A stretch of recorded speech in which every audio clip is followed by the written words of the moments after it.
Assalamualaikum warahmatullahi wabarakatuh. Perkenalkan, nama saya Dewi Rahmawati dari Prodi Pendidikan Bahasa Inggris 2020 Universitas PGRI Wiranegara.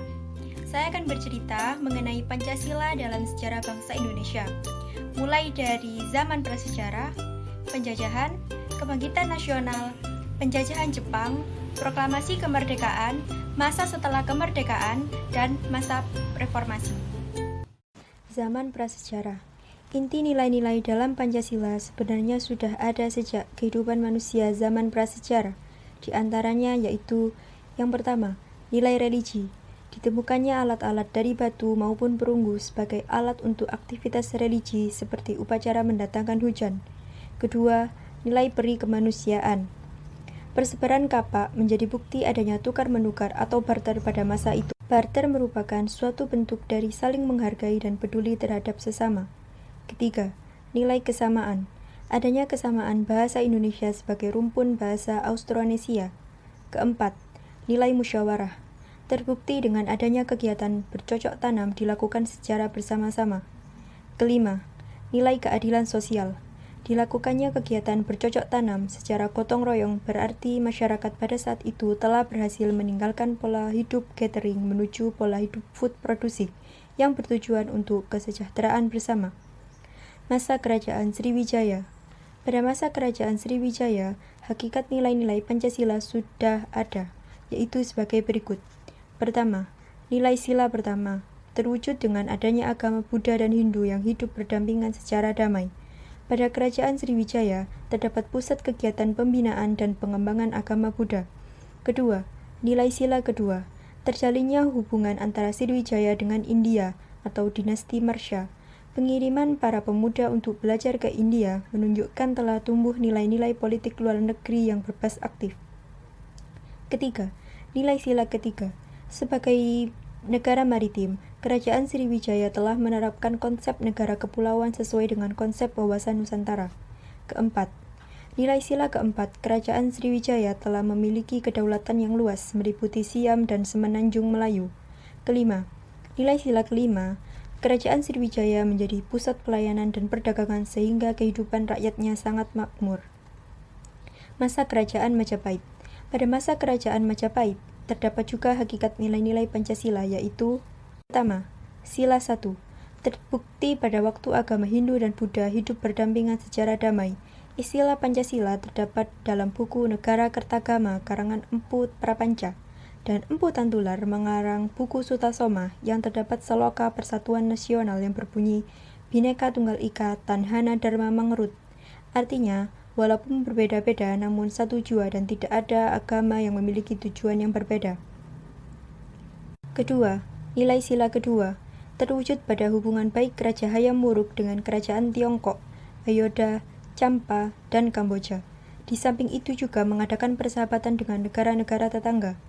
Ketiga, nilai sila ketiga, terwujud dengan keutuhan kerajaan, khususnya Sumpah Palapa yang diucapkan oleh Mahapati Gajah Mada dalam sidang ratu dan menteri-menteri tahun 1331 yang berbunyi, "Saya baru akan berhenti berpuasa makan palapa jika seluruh Nusantara tertakluk di bawah kekuasaan negara, jika Gurun, Seram, Tanjung, Ham, Pahang, Dempo, Bali Sunda, Palembang, dan Tumasik telah dikalahkan." Keempat, nilai sila keempat, terdapat semacam penasehat dalam tata pemerintahan Majapahit yang menunjukkan nilai-nilai musyawarah mufakat. Kerukunan dan gotong royong dalam kehidupan masyarakat telah menumbuhkan adat bermusyawarah untuk mufakat dalam memutuskan masalah bersama. Kelima, nilai sila 5, dengan berdirinya kerajaan selama beberapa abad yang ditopang dengan kesejahteraan dan kemakmuran rakyatnya. Zaman penjajahan. Seiring runtuhnya Kerajaan Majapahit, kedatangan bangsa Eropa untuk menjajah Indonesia semakin membuat penduduk pribumi mau tidak mau harus bersatu untuk melawan penjajah. Pada saat itu, muncul semboyan yang berbunyi, "Bersatu kita teguh, bercerai kita runtuh." Semboyan ini menjadi bukti dari cikal bakal salah satu sila dalam Pancasila yaitu Persatuan Indonesia. Kebangkitan nasional. Pemimpin-pemimpin Indonesia pada abad ke-20 mengubah bentuk perlawanan dengan cara membangkitkan kesadaran akan pentingnya bernegara. Langkah yang diambil dalam upaya membangkitkan kesadaran bernegara ini yaitu dengan mendirikan organisasi yang bernama Budi Utomo pada tanggal 20 Mei 1908. dengan tokoh terkenal yaitu Dr. Wahidin Sudirohusodo. Organisasi lain yang menyusul organisasi ini adalah Serikat Islam pada tahun 1911 di bawah pimpinan Haji Umar Said Cokroaminoto. Pada masa ini juga adanya perjuangan PNI pada tahun 1927 yang menitik beratkan pada kesatuan nasional yang dipelopori oleh Insinyur Soekarno dan kawan-kawan.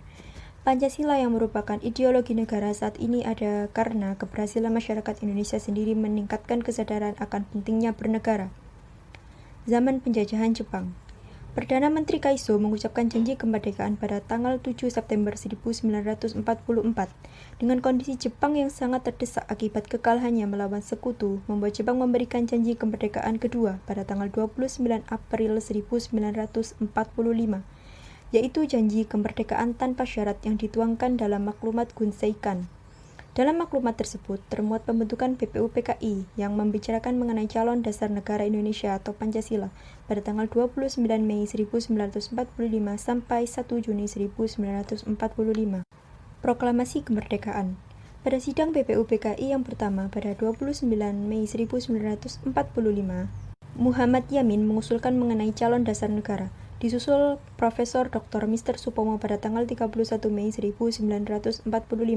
Selanjutnya pada tanggal 1 Juni 1945 diusulkan oleh Insinyur Soekarno. Hasil dari usulan-usulan mengenai calon dasar negara tersebut terangkum di dalam Piagam Jakarta, yaitu yang pertama, ketuhanan dengan kewajiban menjalankan syariat Islam bagi pemeluk-pemeluknya. Kedua, kemanusiaan yang adil dan beradab. Ketiga, persatuan Indonesia. Keempat, kerakyatan yang dipimpin oleh hikmat kebijaksanaan dalam permusyawaratan perwakilan. Kelima, keadilan sosial bagi seluruh rakyat Indonesia. Masa setelah proklamasi. Pada sore hari setelah proklamasi kemerdekaan Indonesia, wakil-wakil Indonesia bagian timur mengirim pesan kepada Muhammad Hatta. Isi pesannya menyatakan bahwa wakil-wakil Protestan dan Katolik merasa keberatan dengan rumusan sila pertama, yaitu ketuhanan dengan kewajiban menjalankan syariat Islam bagi pemeluk-pemeluknya. Rumusan Pancasila menjadi bagian dari pembukaan Undang-Undang Dasar, maka pada tanggal 18 Agustus sebelum sidang BPUPKI untuk pengesahan Undang-Undang Dasar, Muhammad Hatta melakukan rapat pendahuluan untuk mengubah sila pertama dengan ketuhanan yang Maha Esa. Hasil dari perubahan tersebut merupakan sila pertama Pancasila yang berlaku sampai saat ini bersama sila-sila lainnya. Masa periode Orde Lama. Pada periode ini, banyak sekali tantangan yang harus dihadapi dalam penerapan Pancasila, mulai dari upaya-upaya menggantikan Pancasila sebagai dasar negara dan pandangan hidup bangsa Indonesia, hingga munculnya berbagai pemberontakan untuk mengganti ideologi. Pemberontakan yang terjadi pada periode ini yaitu Pemberontakan Partai Komunis Indonesia atau PKI, Pemberontakan Darul Islam atau Tentara Islam Indonesia, Pemberontakan Republik Maluku Selatan atau RMS, Pemberontakan Pemerintah Revolusioner Republik Indonesia atau PRRI, Pemberontakan Perjuangan Rakyat Semesta atau Permesta yang ingin lepas dari NKRI. Dari segi politik, demokrasi pada periode ini berjalan lebih baik dengan adanya pemilu untuk memilih anggota konstituante. Namun, konstituante gagal menjalankan tugasnya hingga Presiden Soekarno mengeluarkan dekret Presiden tanggal 5 Juli 1959 yang isinya membubarkan konstituante dan kembali memakai UUD 1945. Periode ini juga dikenal dengan demokrasi terpimpin. Demokrasi tidak berada pada kekuasaan rakyat, melainkan kekuasaan pribadi presiden. Hal ini yang menyebabkan terjadinya penyimpangan dalam penafsiran Pancasila. Masa pemerintahan Orde Baru. Pada masa ini, muncul kebijaksanaan dalam pengalaman Pancasila dalam kehidupan bermasyarakat. Beberapa di antaranya yakni program P4 atau yang disebut dengan pedoman, penghayatan, dan pengamalan Pancasila dan pemberlakuan Pancasila sebagai asas tunggal. Atas dasar asumsi bahwa Pancasila telah diselewengkan pada masa Orde Lama, pemerintah Orde Baru yang dipimpin oleh Presiden Soeharto memiliki gagasan untuk membuat suatu program yang digunakan untuk memasyarakatkan nilai-nilai Pancasila. Ide ini terrealisasikan melalui rumusan P4 yang diprakarsai Presiden Soeharto sendiri. Kebijakan ini disahkan dalam sidang MPR melalui ketetapan MPR nomor 11 tahun 1978. P4 berisi penjabaran sila-sila yang terkandung dalam Pancasila. Program ini dimaksudkan untuk menjadi pedoman atau instruksi bagi rakyat Indonesia agar mengamalkan ajaran Pancasila dalam kehidupan sehari-hari. Pemerintah Orde Baru mewajibkan setiap pegawai negeri dan pelajar mengikuti penataran P4. Perilaku itu justru semakin membuat persepsi yang buruk bagi para pemimpin serta meredupnya Pancasila sebagai landasan hidup bernegara. Karena masyarakat menilai bahwa aturan dan norma hanya untuk rakyat, tetapi bukan atau tidak berlaku bagi para pemimpin. Atau dengan kata lain, Pancasila hanya digunakan sebagai slogan yang menunjukkan kesetiaan semu terhadap pemerintah yang sedang berkuasa. Masa Reformasi. Penerapan Pancasila pada masa reformasi mengalami beberapa masalah. Salah satunya adalah menurunnya rasa persatuan dan kesatuan di antara sesama warga bangsa.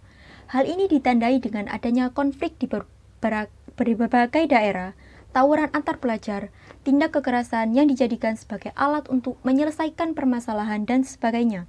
Peristiwa-peristiwa tersebut telah banyak menelan korban jiwa antar sesama warga bangsa dan dalam kehidupan masyarakat. Seolah-olah wawasan kebangsaan yang dilandasi oleh nilai-nilai Pancasila yang lebih mengutamakan kerukunan telah hilang dari kehidupan masyarakat Indonesia.